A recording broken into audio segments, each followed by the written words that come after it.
Ketika data di tubuhnya berubah, dari yang mengeluh, bingung, takut, cemas, berubah selama 30 hari, berganti dari keluhan menjadi terima kasih, dari kesel, sebel menjadi sending love, dari resah, takut, bingung menjadi jauh lebih tenang. Keselarasan mulai terjadi. Koneksi mulai terhubung, frekuensi mulai sama. Kalau manifestasi sudah terjadi, lalu masih melekat ego, biasanya Mhm. kebahagiaannya nggak lama, Mas.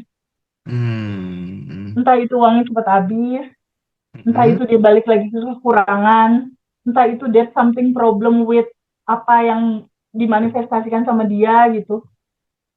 Karena biasanya kalau kalau masih melekat sama ego, akulah yang mengisi hidup, aku yang ngatur, aku semua serba aku. Justru akar aku inilah, akar ego inilah sama dengan penderitaan, Mas. Semua perjalanan apapun yang ingin dicapai kan kebahagiaan dan ketenangan dan kedamaian yang Ya, ya. panjang ya, Mas. Intinya itu, dan itu hanya bisa dicapai ketika kita melepaskan limit. Assalamualaikum, Teh Feby dan sahabat semuanya dimanapun berada.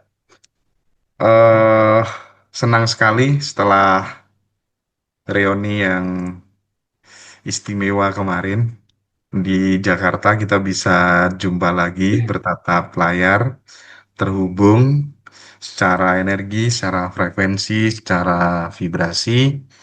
Kita bakal ngobrol-ngobrol lagi dan next ya, 3 bulan lagi mungkin kita akan menjawab permintaan teman-teman untuk bikin acara reuni di, kalau nggak di Jawa Timur, di Jawa Tengah mungkin ya.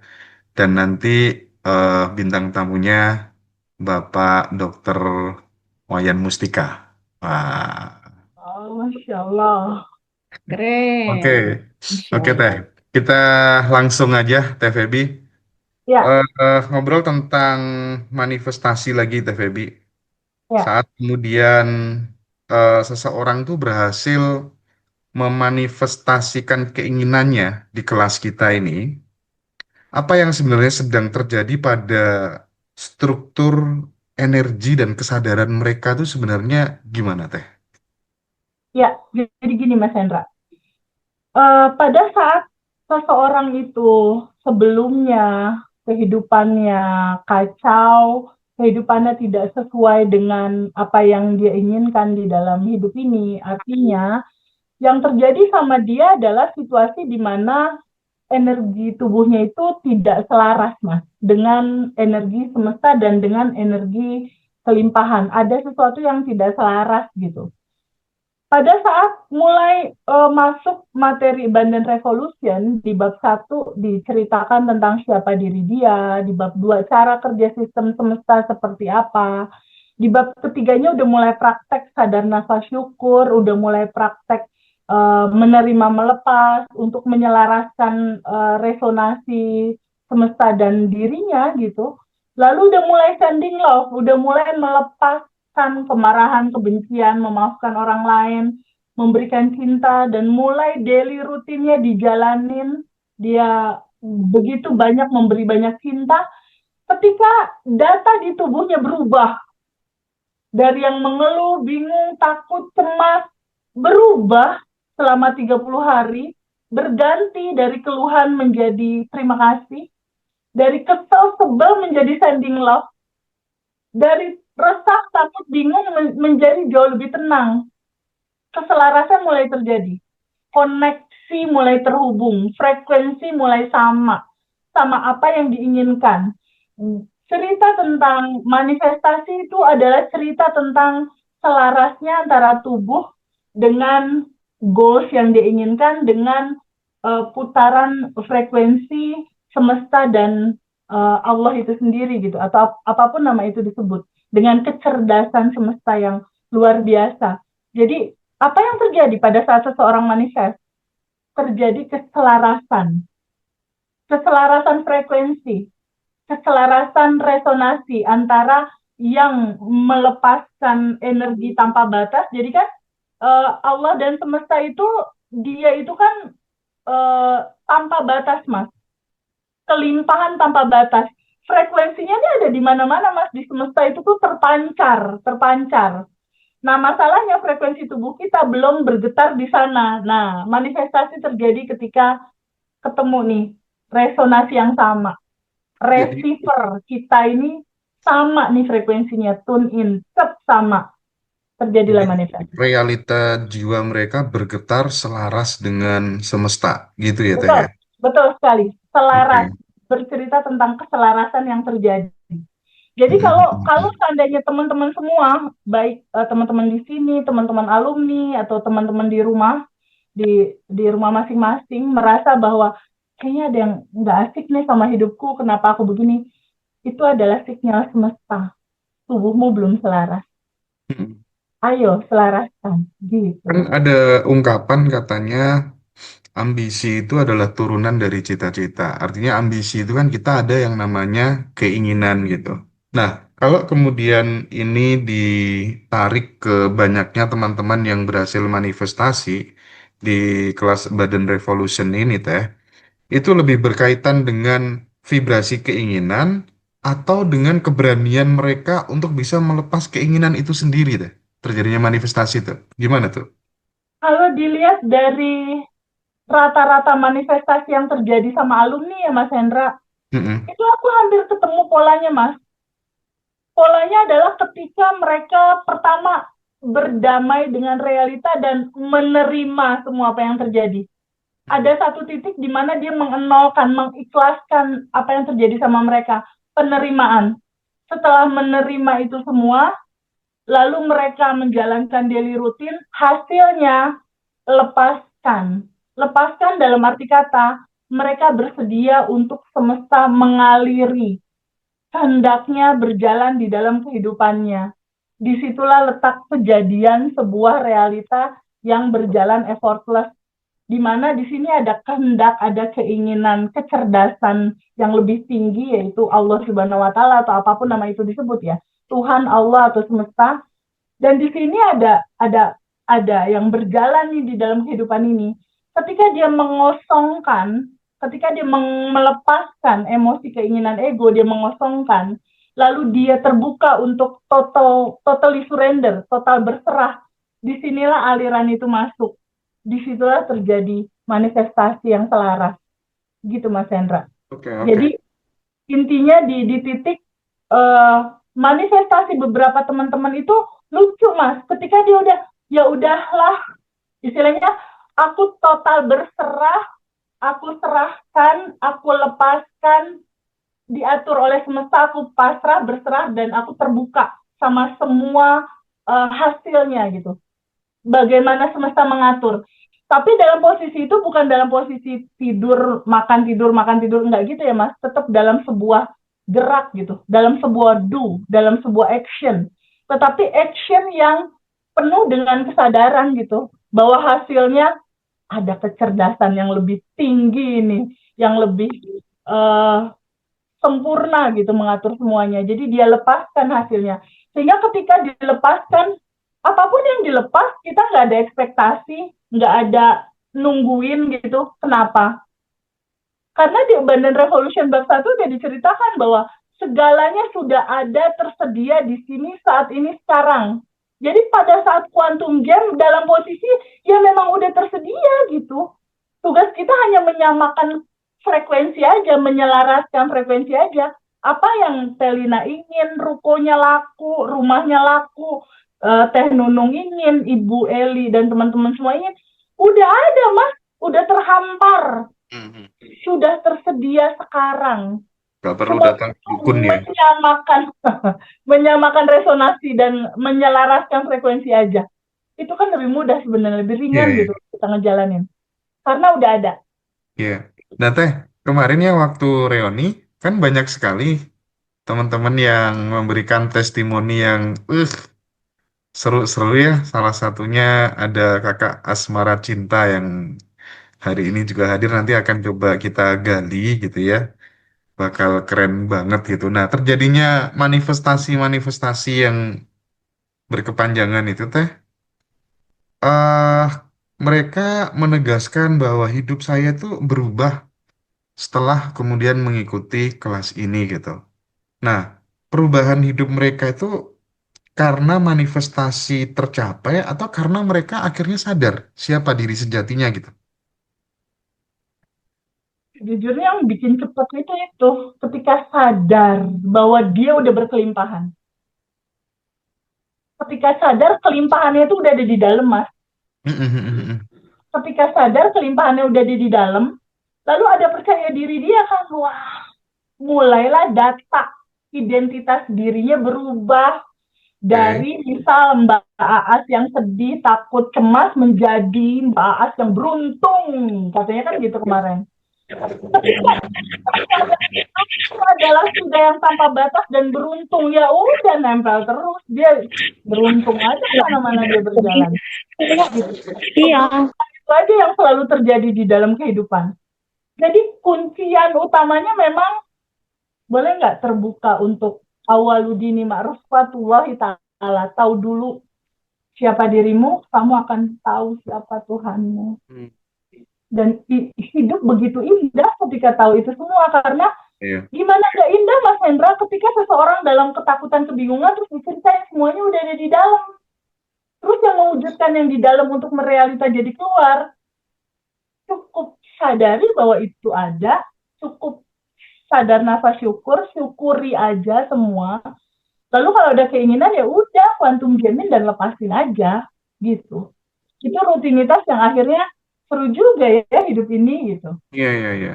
Nah, Teteh, aku sekarang pengen coba masuk lebih dalam untuk menggali sisi jebakan ego ketika manifestasi itu sudah berhasil gitu, Teh. Kalau seseorang berhasil melakukan manifestasi gitu, tapi ternyata masih melekat pada sebuah identitas yang lama gitu.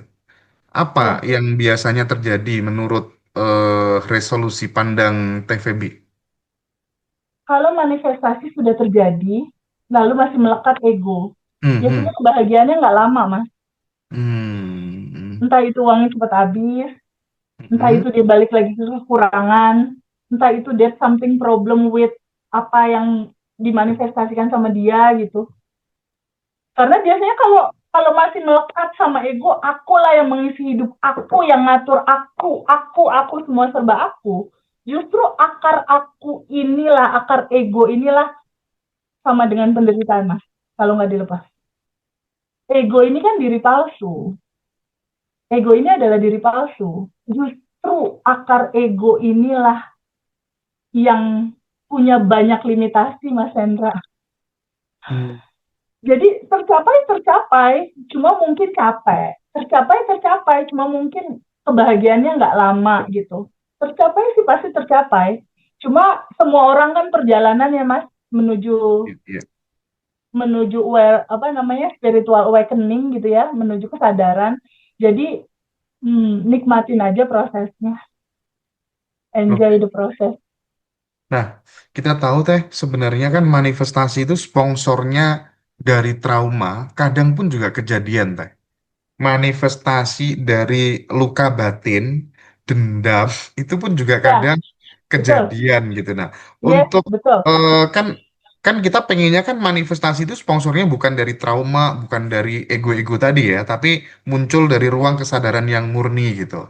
Nah, gimana sih Teh ketika kemudian manifestasi, tapi based on trauma itu tuh efek kedepannya seperti apa gitu? Beda Mas, beda banget. Ada peserta alumni yang mengalami manifestasi dari dendam. Ada. Hmm. Jadi suaminya punya usaha, suatu saat suaminya sibuk banyak kegiatan, istrinya kayak merasa dikecilkan. Suatu saat istrinya juga menjalankan usaha, lalu dia berkata, gue dendam sama kesuksesan suami, nih lihat ya aku akan buktikan gitu lah istilahnya.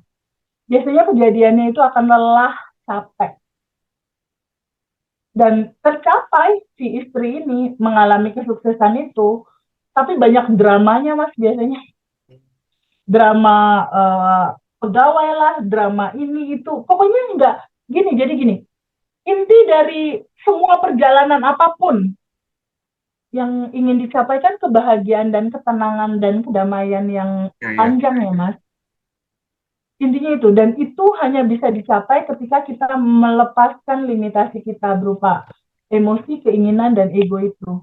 Nah, ketika itu selalu kita sadari, tapi kita jangan membenci itu ya, karena kan itu bagian dari kita. Tidak yang, oh pokoknya aku lepaskan, pergi jauh, nggak gitu. Nggak gitu. Istilahnya, em, kata melepaskan itu kan sebenarnya sambut, terima, kita ada emosi, sambut, terima, ada keinginan pengen ngatur dan lain-lain, sambut, terima. Sambut dan terima ada ego yang merasa jadi korban dan lain-lain, sambut dan terima. Lalu izinkan disadari bahwa ini juga cinta.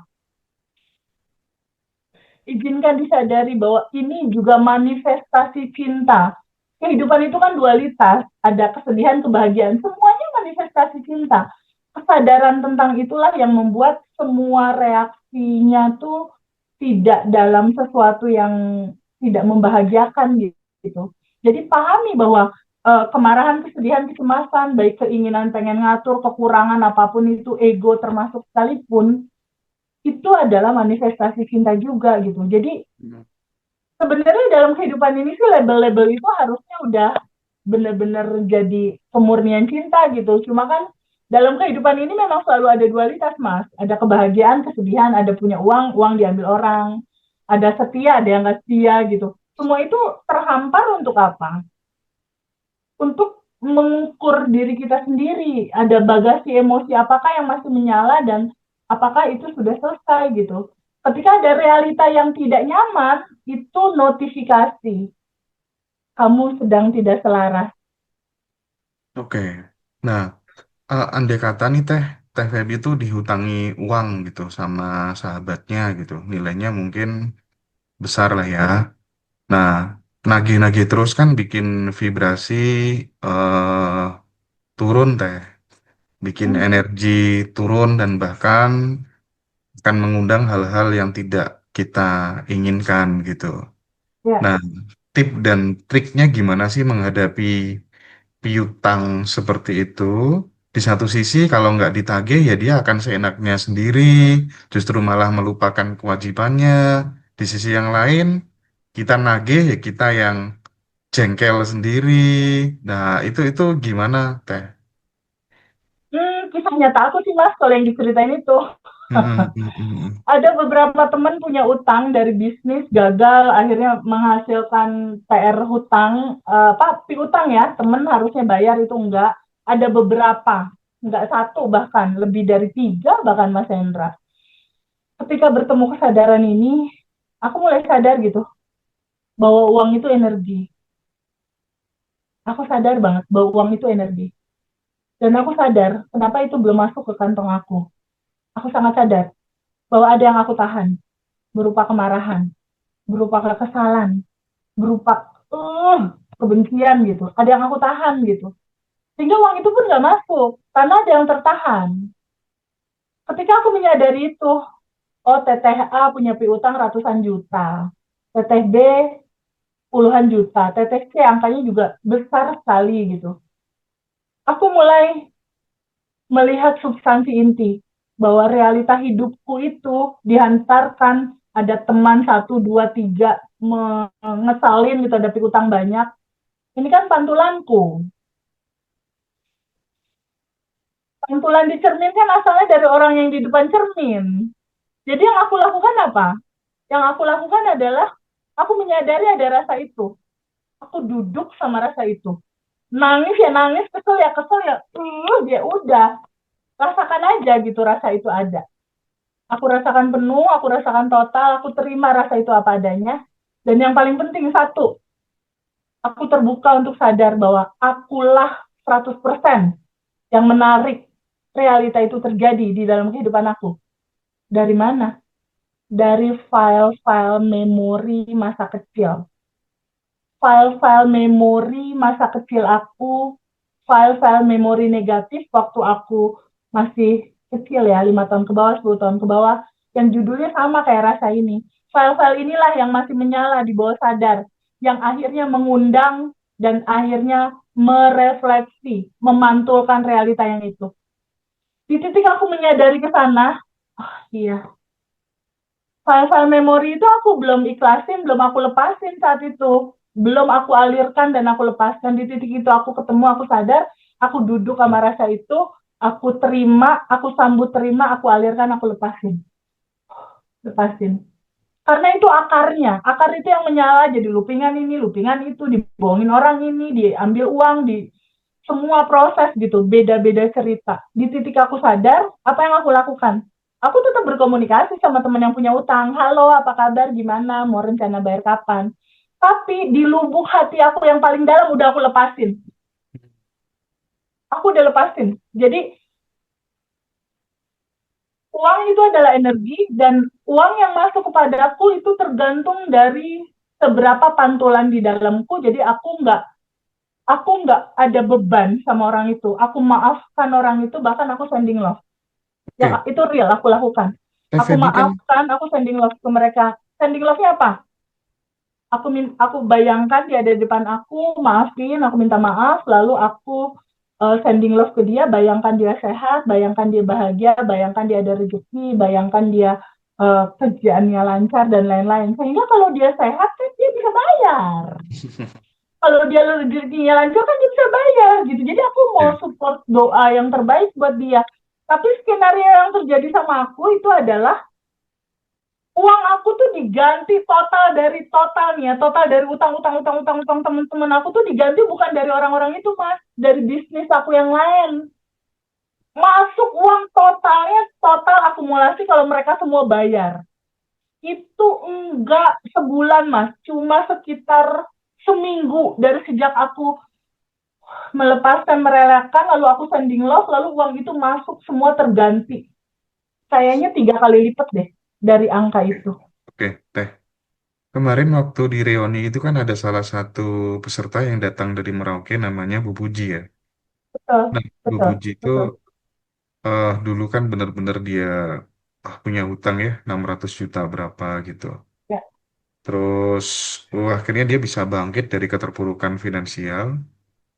Dan malamnya itu aku sempat ngobrol lebih dalam gitu.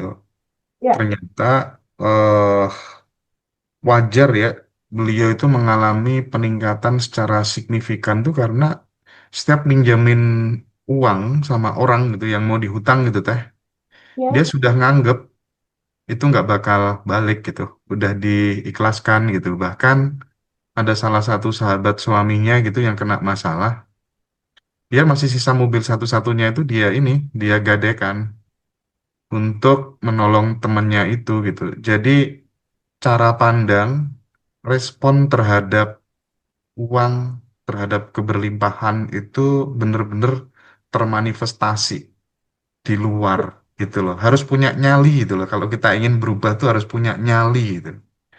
Jadi relate banget dengan yang selama ini diajarkan oleh TVB gitu. Nah, nah, terus teh kan eh, di satu sisi TVB kita kan tahu ya bahwa dalam dalam Badan Revolution tuh teman-teman selalu diajari untuk quantum jam, untuk manifestasi-manifestasi ini itu dan seterusnya gitu ya. ya. Kalau kemudian dikomparasikan ya, kalau kemudian dibandingkan gitu, eh eh, jalan hidup itu sesuai dengan yang kita mau. Pokoknya kita pengen begini, alam ngerespon begini gitu. Kita pengen begitu, alam ngerespon begitu gitu. Atau opsi yang kedua, udah percaya penuh aja pada pada semesta ini, apapun yang terjadi nggak perlu dilawan. Nah, itu bagaimana ya menemukan benang merahnya ya, titik tengahnya gimana ya Teh? eh Sejujurnya percaya aja sama semesta yang ngatur, Mas Hendra. Sejujurnya itu. Nanti uniknya nih Mas Hendra, itu tiba-tiba ada intuisi yang kehendak kita juga sama kayak gitu. Hmm. Itu jadinya kayak kayak seakan-akan kayak kita punya keinginan, padahal Mm. kalau dari mindset awal bahwa nih mindset awalnya sebenarnya ada di bab 1, Mas. Ada di siapakah dirimu? Dirimu adalah percikan ruhnya yang tanpa batas dan berkelimpahan. Stop di situ tuh. Ketika kita udah memahami itu bahwa kita udah yang tanpa batas dan berkelimpahan, artinya kan semuanya sudah ada dan tersedia. Logika simpelnya kalau anggaplah analogi simpel gitu ya, Allah dan semesta ini kayak lautan tanpa batas yang luar biasa, tanpa batas lah istilahnya. Kita Wah. ini adalah setetes air lautnya itu yang tes gitu. Kan kalau kalau air laut itu asin kan si setetesnya juga asin dong Mas. Hmm. Kalau Mas Hendra dan teman-teman semua punya sifat kasih sayang, Allah punya sifat kasih sayang, maha pengasih maha penyayang, Mas Hendra juga punya sifat kasih sayang. Allah punya sifat maha lembut, Mas Hendra juga dan teman-teman punya sifat lembut gitu. Ketika Allah punya sifat berkelimpahan, bukankah si setetesnya ini juga default DNA dari awalnya itu udah berkelimpahan juga ya? Iya, Nah, iya, iya, sadari iya. aja itu, ini bawaannya udah berkelimpahan. Kenapa belum berkelimpahan? Ya itu, ada belief bagasi emosi, aku mau nggak layak, aku mau nggak bisa. Ya itu yang melimitasi. Ini yang kita izinkan lepas gitu istilahnya. Izinkan dialirkan dan dilepaskan gitu. Nah, ketika kita sudah menyadari bahwa ini kan sebelum kita lahir tuh udah udah DNA kelimpahan gitu, udah berkelimpahan. Jadi ya udah percaya aja sama skenario yang memang semuanya udah terhampar tersedia. Tugas kita samain aja deh resonansi kelimpahannya, resonasi selarasin sama kelimpahan. Pilihnya apa? Bersyukur, berterima kasih, bahagia, tenang gitu loh. Gak bisa buru-buru, gak bisa cepet-cepet. Oh, pokoknya harus sekarang. Ngapain sih pengen pokoknya harus sekarang, emang udah ada. Tinggal coba aja resonasinya disamain. Yang bikin harus dipercepat adalah bagaimana kita menyamakan resonasi dan keselarasan ini dengan keselarasan semesta gitu. Keselarasan semesta udah jelas. Keselarasan semesta itu kita bicara level alfa, theta, tenang, senang-senang aja, seru-seru aja, bercanda-bercanda aja.